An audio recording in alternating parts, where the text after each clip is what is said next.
बिस्मिल्लाहिर्रहमानिर्रहीम नहमदहू व नुसल्ली अला मुहम्मद रसूलुल्लाहि करीम। ये प्रॉब्लम डिफरेंशियल इक्वेशन के linear differential equation of the second order chapter से है।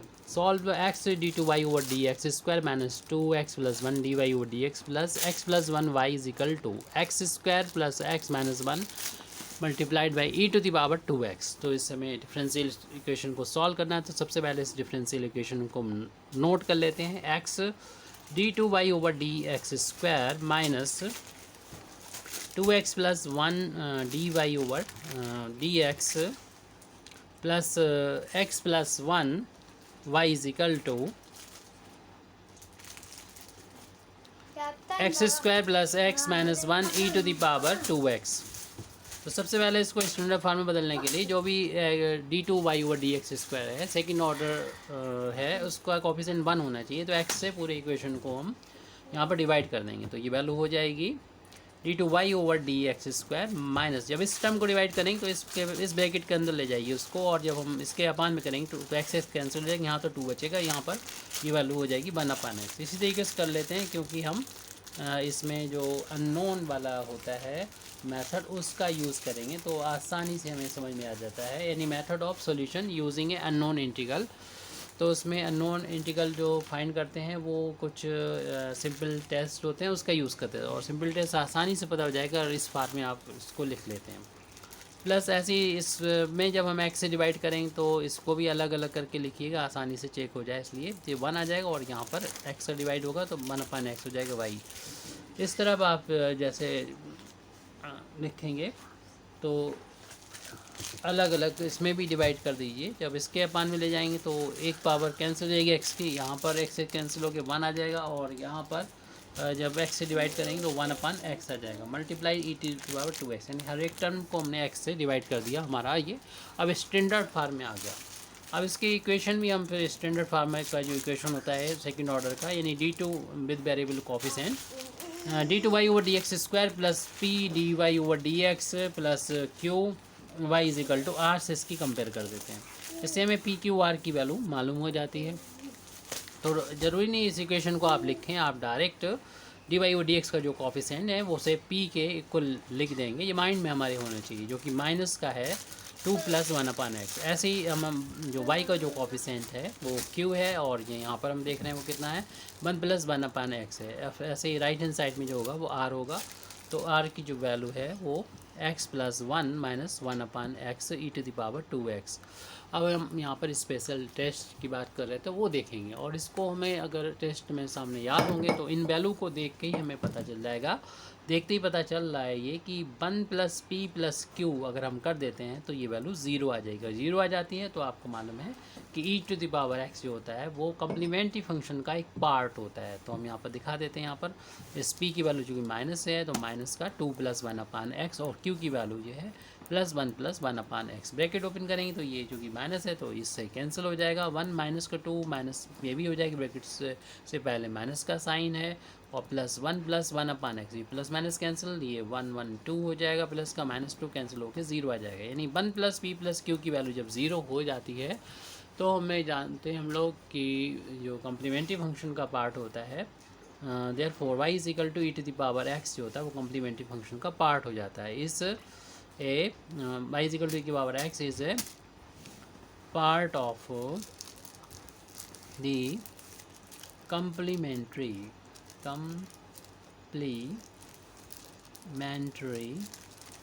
Function.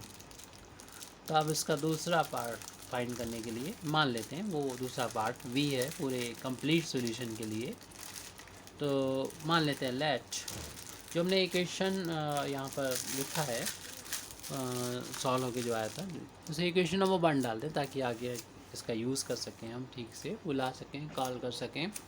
Late y is equal to e to the power x, तो हमारा ये वाला हो गया, और इसका दूसरा पार्ट यानी वी, इससे क्या होगा पूरा मिल जाएगा जब बी दी कंप्लीट सॉल्यूशन हो जाएंगे। वी जो हमारा डिफरेंशियल इक्वेशन 1 है, जो इक्वेशन 1 है, इक्वेशन 1 डाला था हमने, उसका सॉल्यूशन यानी कंप्लीट सॉल्यूशन जो है होगा, कंप्लीट सॉल्यूशन हो जाएगा, कंप्लीट सॉल्यूशन ऑफ 1, यानी इक्वेशन नंबर 1 से जो डिनोट है वो उसका कंप्लीट सोल्यूशन। जब कंप्लीट सोल्यूशन हो जाएगा तो इस y को हम 2 बार डिफ्रेंशिएशन करके यहाँ पर जो भी है इक्वेशन नंबर 1 में उनकी वैल्यू को पुट कर देंगे। तो इसके लिए हम इसको 2 बार डिफ्रेंशिएशन करेंगे। जब एक बार डिफ्रेंशिएशन करेंगे y का, तो यहाँ पर दो फंक्शन है जिनका मल्टीप्लिकेशन हो रहा है, दो फंक्शन के मल्टीप्लिकेशन वाला फार्मूला अप्लाई कर देंगे। फर्स्ट फंक्शन वैसे ही और सेकंड फंक्शन का डिफरेंशिएशन प्लस सेकंड फंक्शन वैसे ही और फर्स्ट फंक्शन का डिफरेंशिएशन। ई की पावर एक्स का डिफरेंशिएशन ई की पावर एक्स ही होता है, तो ये ऐसे ही आ जाएगा।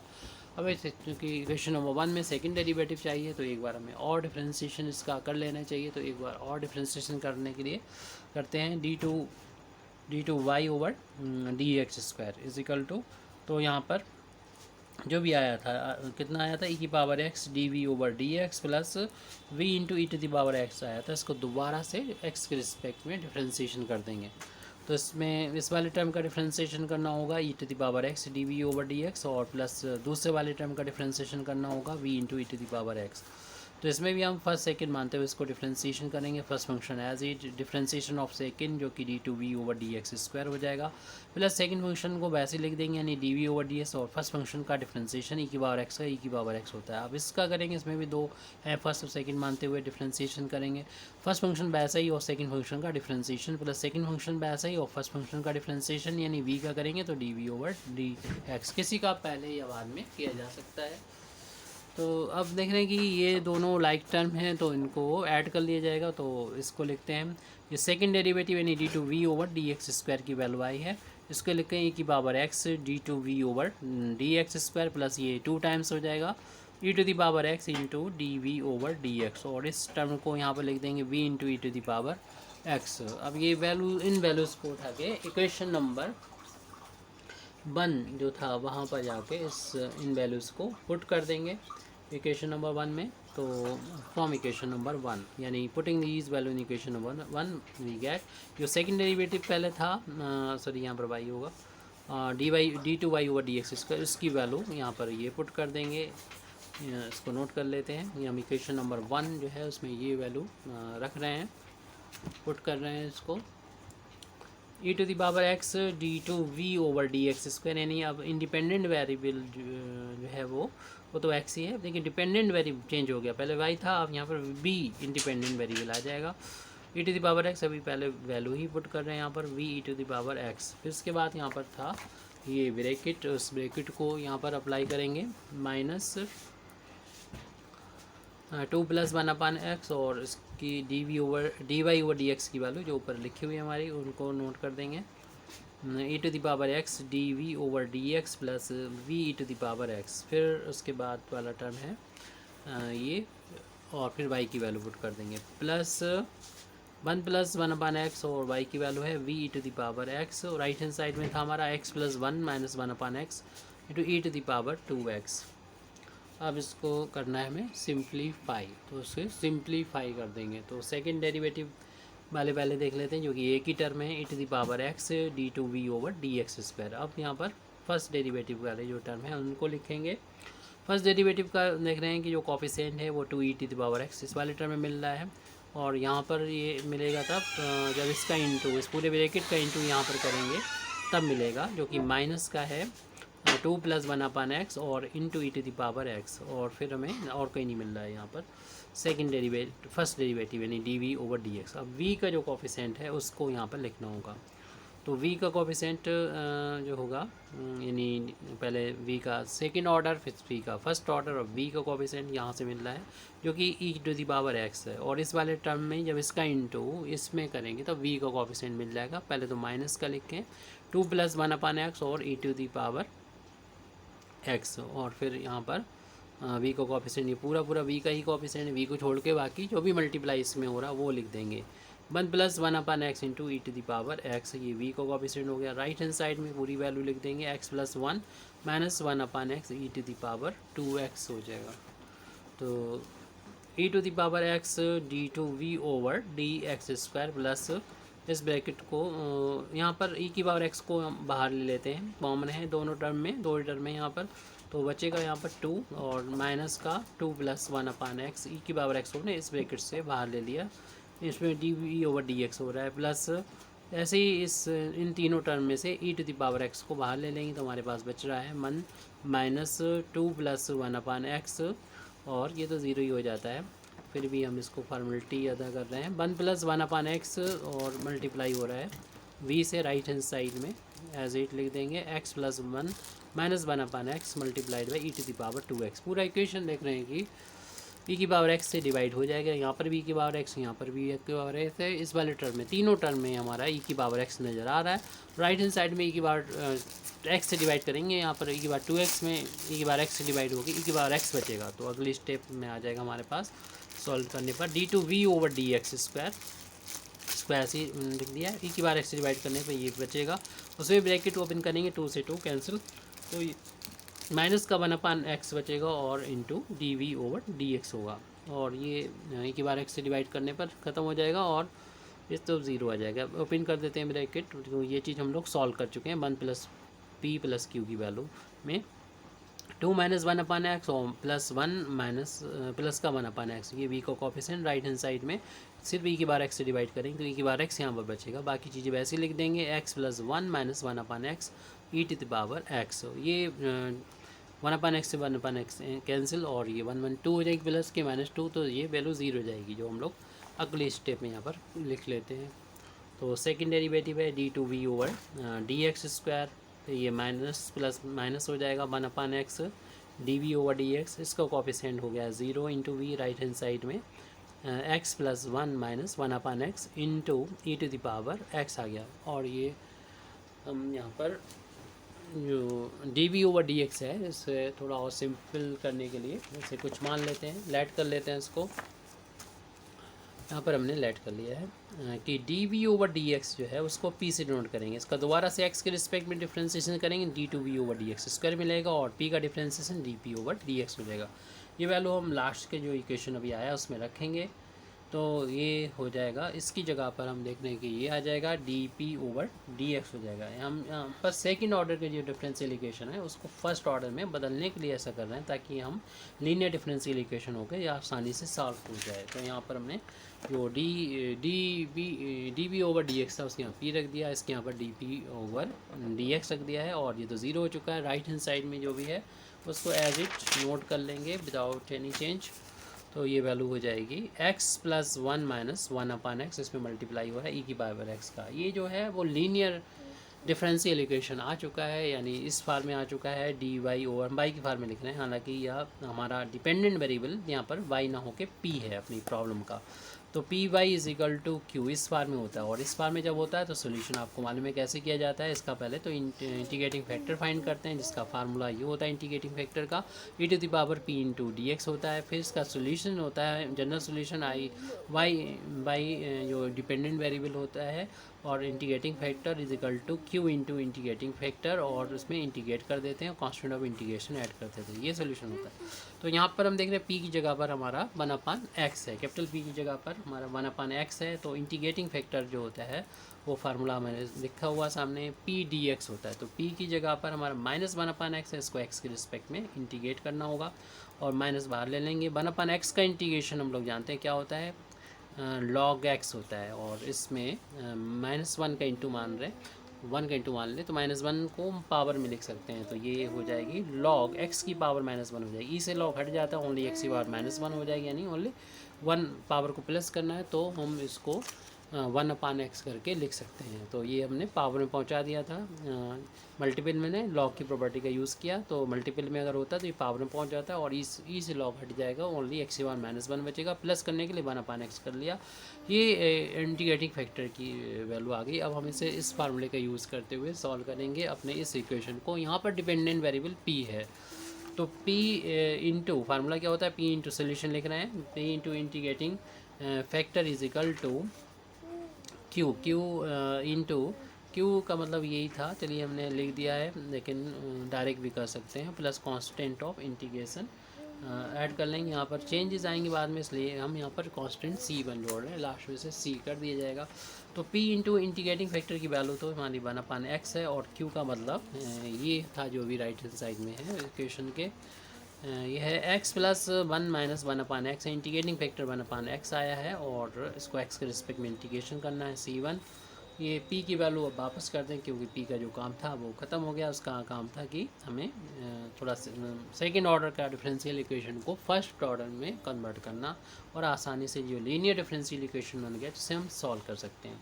पी का मतलब था पी का मतलब था d y over d x. तो इस वैल्यू को हमने वापस d v over d x था, तो d v over d x था, उस वैल्यू को वापस कर दिया। इनटू में 1/x है राइट हैंड साइड में, इसका अंदर मल्टीप्लाई कर देंगे हर एक टर्म में। तो इसका इंटू हम यहाँ करेंगे तो एक्स एक्स कैंसिल होकर 1 आ जाएगा, और इसका इस 1 में इंटू करेंगे तो 1/x आ जाएगा। जब इसका इंटू यहाँ करेंगे तो 1/x² हो जाएगा डी एक्स प्लस का C1, और 1/x को हम यहाँ शुरू में लिख देते हैं d v over d x right hand side में। अब इसमें टर्म बाई टर्म इसका इंटीग्रेशन हो जाएगा, यानी हर एक टर्म का इंटीग्रेशन हो जाएगा, एक एक करके इंटीग्रेट करेंगे। तो पहले तो हम इस 1 का इंटीग्रेशन करेंगे, तो 1 का इंटीग्रेशन हम लोग जानते हैं कि x के रिस्पेक्ट में किया जा रहा है, तो ये 1 का इंटीग्रेशन तो x के इक्वल आ जाएगा।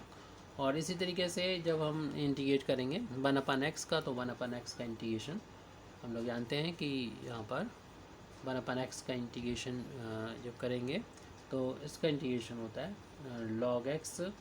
तो इसका इंटीग्रेशन हम यहाँ पर log x लिख देंगे। ये वैल्यू जो हम लोगों ने लिखी थी q की, वो ये टोटल राइट हैंड साइड की वैल्यू होनी चाहिए, जिसमें e की पावर और था यहाँ पर e की पावर x था, और वो यहाँ पर छूट गया। इसको यहाँ पर लिखना चाहिए हमको e⁻x होगा, इसमें मल्टीप्लाई कर दीजिए। अब सिचुएशन चेंज हो जाएगी। e की पावर x को हम यहाँ पर साइड से लिख देते हैं, और ये 1/x का हमने इंटू कर दिया तो ये बन गया। और जब e की पावर x भी आ गया तो फिर यहाँ पर सिचुएशन चेंज हो जाएगी, क्योंकि ये हम लोग देख रहे हैं कि इसका डेरिवेटिव ये है, और e की पावर साथ में होगा तो फिर सोल्यूशन करने का ढंग बदल जाएगा।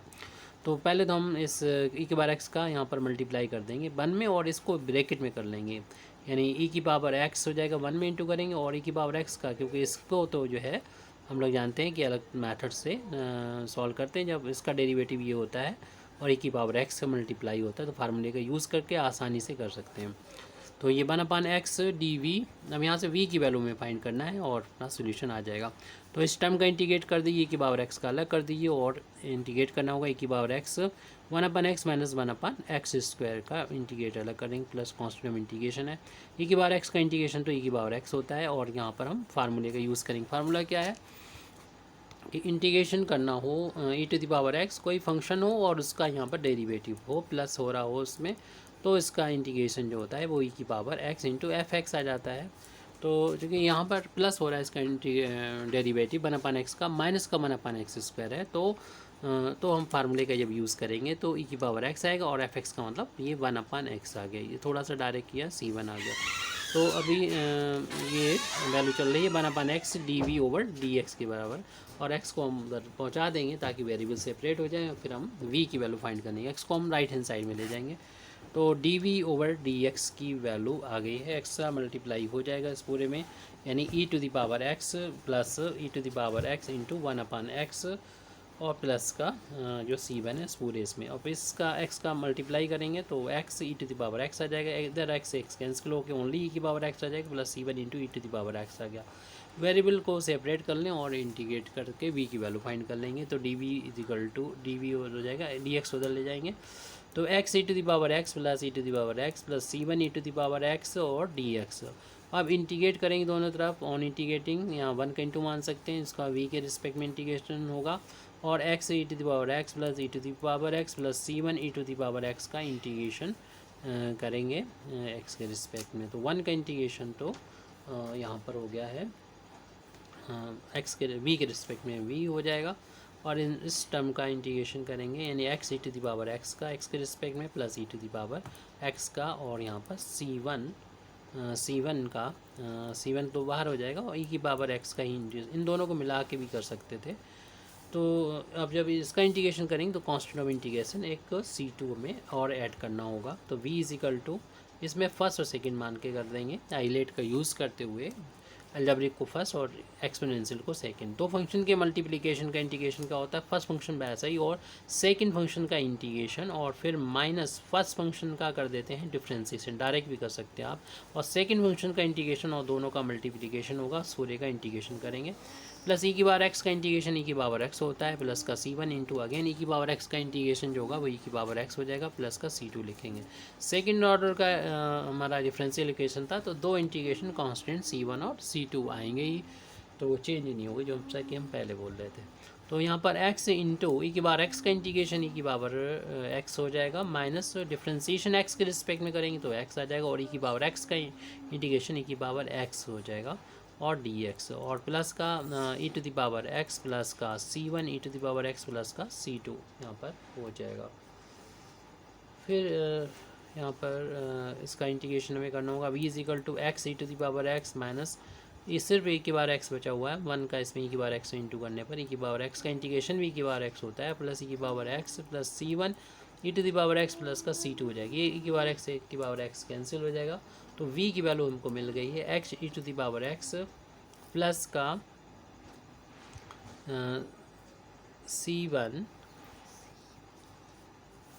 देखिए यहाँ पर एक गलती हो गई, ब्रैकेट जब ओपन किया था तो हमने x से मल्टीप्लाई किया था, तो x का ये हो गया, इसमें इंटू हो गया। जब यहाँ पर करेंगे तो आपने देख लिया होगा कि यहाँ पर e की बार x नहीं ओनली x है, तो ये गलती हो गई है, इसमें सुधार कर दीजिए। अब हमारे पास टाइम नहीं इसलिए हम इसी में कर देते हैं।